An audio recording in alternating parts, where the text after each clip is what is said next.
112 Meditations to Discover the Mystery Within by OSHO.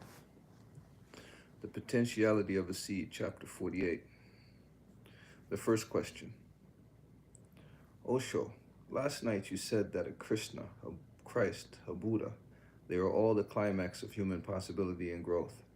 And then you said that Yogic and Tantric psychology put no ideal before man, and that to have an ideal is a mistake according to Tantra.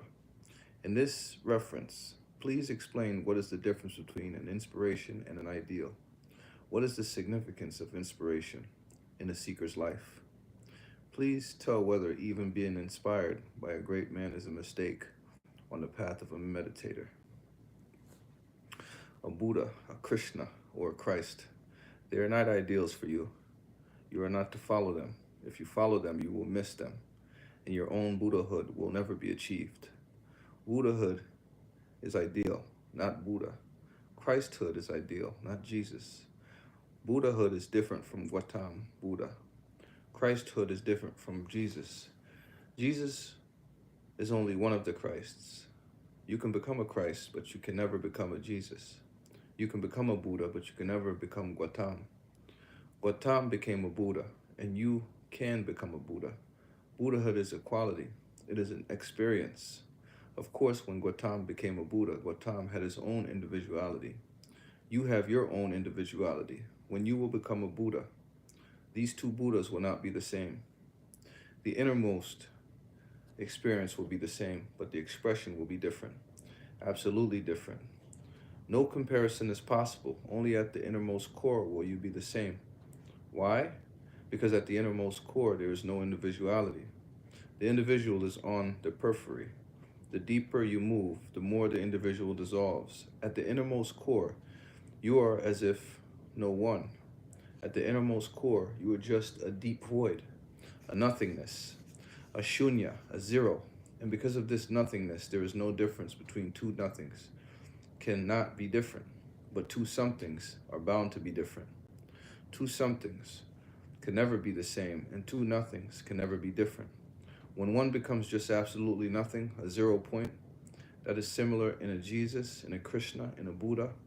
When you will reach to the ultimate, you will reach to this shunya, this nothingness. But this personality, your expression of that ecstasy, is bound to be different. A mirror will dance. A Buddha can never dance. It is impossible to conceive of Buddha dancing. It looks absurd, but Mira sitting under a Bodhi tree like a Buddha also looks absurd. So she will lose everything. She will not be a mirror at all. She will be imitation. The real mirror can only be conceived of as dancing in ecstasy in her own love madness. This is her expression. The innermost core is the same. With Buddha sitting under the Bodhi tree and Mira dancing in mad ecstasy, the innermost core is the same. In dancing, Mira, and in silently sitting, Buddha, who is just like a statue. The innermost core is the same, but the periphery is different. The dancing and the silent sitting are just on the periphery. If you move within Mira, as you go deeper, and dance will cease. The mirror will cease. If you go into Buddha, the sitting will cease. The Buddha will cease. As an individual, you can become a Buddha, but you can never become a Gautam Buddha. That is what is meant. Don't make them your ideals. Otherwise, you will start imitating them. And what can you do if you imitate? You can force something from without, but that will be a fake phenomenon. You will become pseudo, just painted. You will look master-like more than a Buddha. You can look, but that will be just a look, an appearance. Deep down, you will remain the same. And this will create a duality, a conflict, an inner anguish.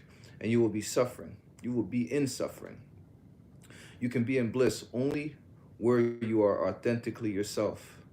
You can never feel any happiness when you are acting as someone else. So remember, Tantra's message, you are the ideal. You are not to imitate anyone.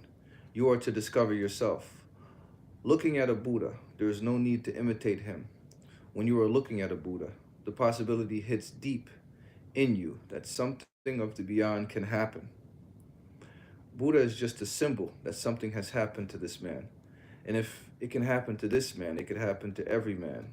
Then the whole possibility of humanity is revealed. In a Jesus, in a Mira, in a Chaitanya, just the possibility is revealed. The future is revealed. You need not be whatsoever you are. Something more is possible. So Buddha is just a symbol of the future. Don't imitate him. Rather, let his life, his being, the phenomenon, this happening become a new thirst in you. That is all.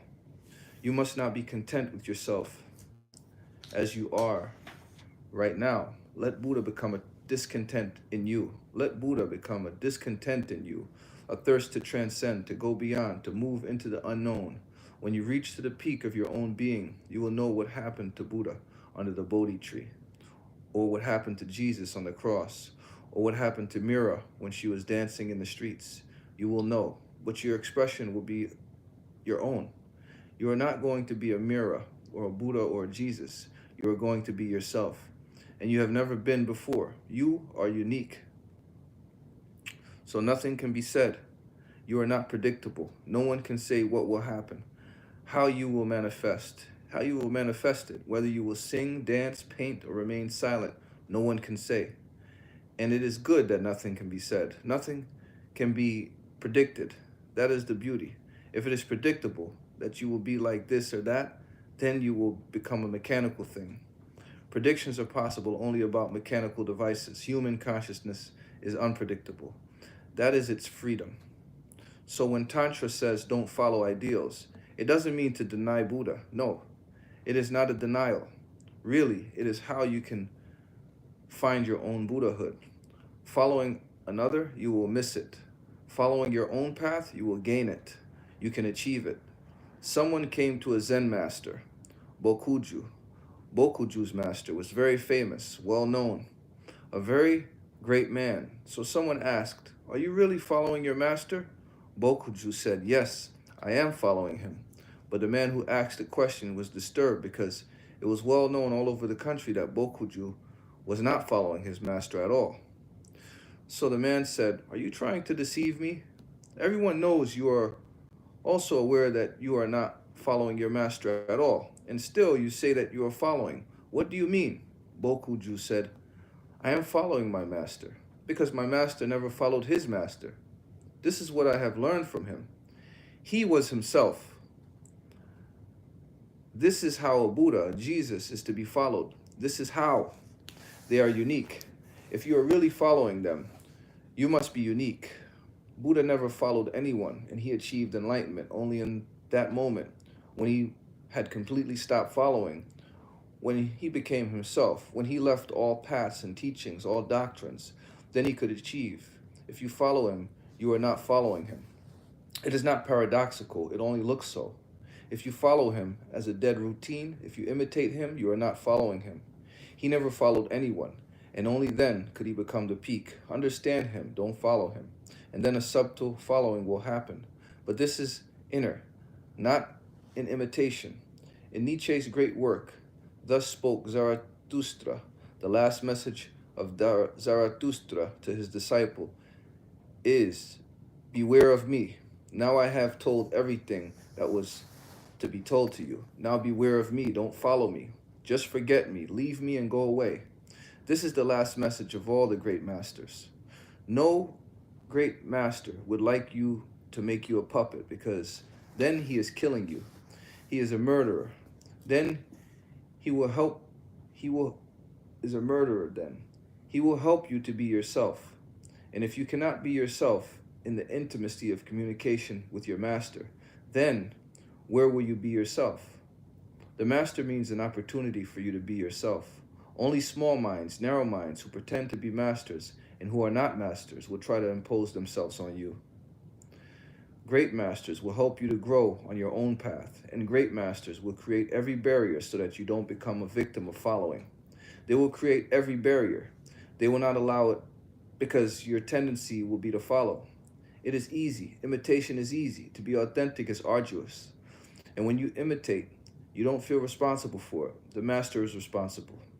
No great master has ever allowed anyone to imitate. He will create every hindrance so that you cannot imitate him. He will throw you by every means to yourself. I am reminded of one Chinese saint who was celebrating his master's enlightenment day. Many followers had come. They said, "But we never heard that this man was your master. We never knew that you belonged to this man. That old man was dead," they said. "Only today did we come to hear and know that you are celebrating your master's enlightenment day. This man was your master? But how? We never saw you with him." The saint replied, "I had been with him, but he had refused. He had refused to become my master, and because of his refusal, I would become myself. Now, whatsoever I am is because of his refusal. I am his disciple. He could have accepted me. Then I would have thrown all responsibility on his shoulders, but he refused, and he was the last man. There was no comparison. When he refused, I could not go to anyone else because he was the only shelter. If he had refused, then there was no meaning, no purpose in going anywhere. I left going to anyone. He was the last. If he would have accepted me, I would have forgotten myself, but he refused, and he refused very rudely. The refusal became a shock and a challenge, and I decided that now I would not go to anyone. If this man had refused, then there was no one worth going to. Then I started working on my own, and only then did I realize by and by why he had refused. He had thrown me to myself, and only then did I know that he accepted me. Otherwise, why would he refuse? This looks contradictory, but this is how the deeper dynamism of consciousness works. Masters are mysterious. You cannot judge them. You cannot be sure what they are doing unless the whole thing happens. Then only retrospectively will you be able to know what they are doing, what they were doing. Now it is impossible. On the middle path, you cannot judge what is happening, what is being done. But one thing is certain, imitation cannot be allowed. Inspiration is a different thing. Through inspiration, you start on your journey, not on any effort of copying. You move on your own path. Inspiration is just a challenge. A thirst arises, and then you move. Tantra says, be inspired, but don't become imitators. Always remember that you are your own goal. No one else can be. And unless you achieve that point from where you can say, I have achieved my destiny, and now I am fulfilled, don't stop. Go on transcending. Go on being in discontent. Go on moving. And if you don't make any ideal, then you can be enriched by everyone. The moment you become obsessed with an ideal, you are closed. If you become obsessed with Buddha, then Jesus is not for you. Then how can Muhammad be for you? Then you are obsessed with an ideal. Then you are trying to copy it. Then all the contrary ones, all the different ones are inimical in your mind. How can a follower of Mahavira conceive of being open to Muhammad? It is impossible. He is totally different. Not only different, they are contraries. They look like polar opposites. If you put both in your mind, you will be in deep conflict. So you cannot put both. That is why followers are always enemies of other followers, of others' followers. They create enmity in the world. A Hindu cannot conceive that Muhammad can be enlightened. A Mohammedan cannot receive that Mahavira can be enlightened. A follower of Krishna cannot conceive that Mahavira can be enlightened, that Jesus can be enlightened. Jesus looks sad, and Krishna looks blissful. Krishna's bliss and Jesus's sadness are total opposite poles.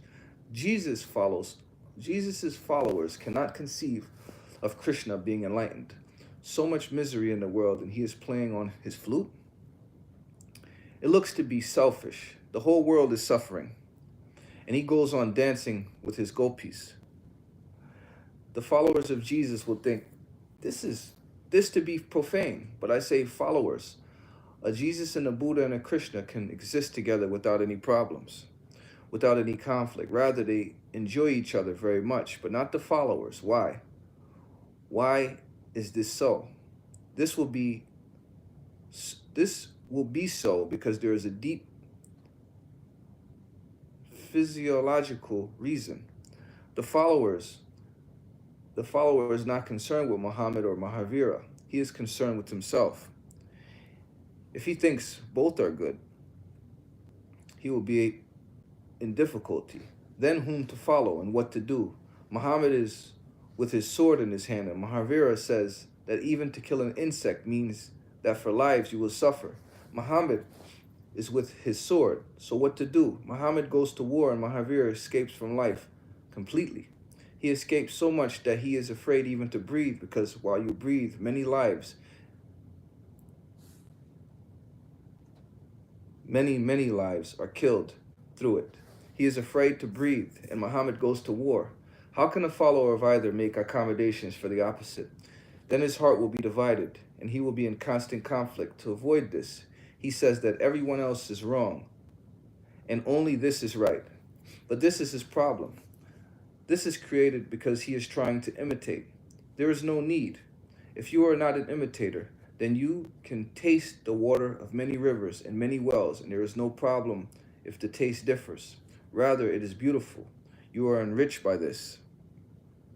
Then you are open to Muhammad and Mahavira and Christ and Zarathustra and everyone. They all inspire you towards yourself. They are not ideals. They all help you to be yourself.